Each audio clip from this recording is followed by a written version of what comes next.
Notice how the ball squashes and stretches when it hits the ground. We have 17 keyframes on layer 5. This animation is a frame-by-frame animation. All other layers have only one keyframe, black dot, because they are not animated, they should not have more than one keyframe. Create a new layer and draw a ball. Grab the oval tool.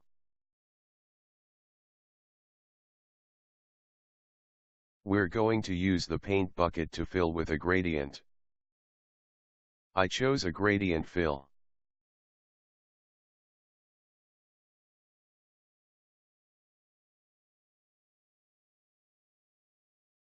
Push F6. F6 adds a keyframe.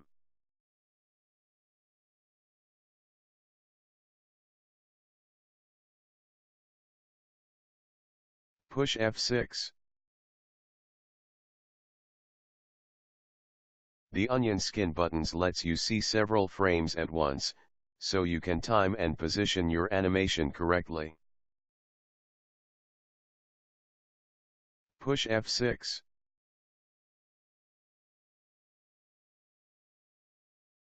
Push F6. Push F6.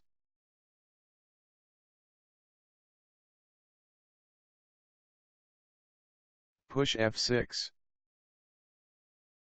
We hit the ground. Let's squash and stretch the ball slowly.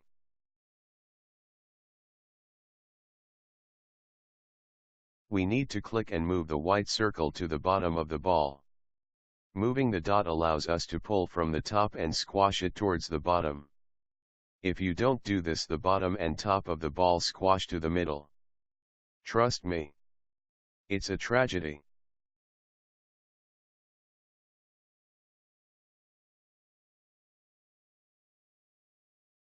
Hold ATL and drag to stretch both sides out at once.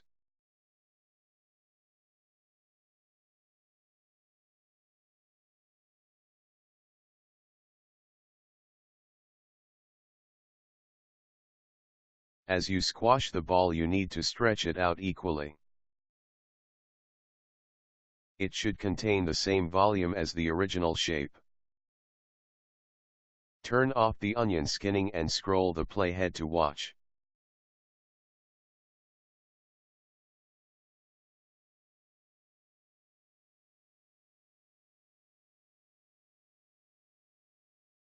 Check out the different onion skin modes. For realism, the ball should be closer together when it moves slowly. As gravity takes a hold, the ball moves faster. Bouncing back up.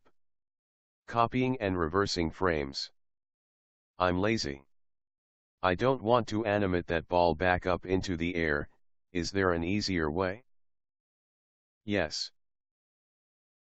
Click the last keyframe and drag across to select all keyframes. Right-click and select Copy Frames. Right-click one frame after the last keyframe. Choose Paste Frames.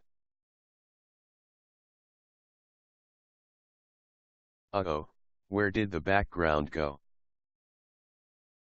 Click and drag down the background frames where you want to extend them. Push F5 to extend the frames.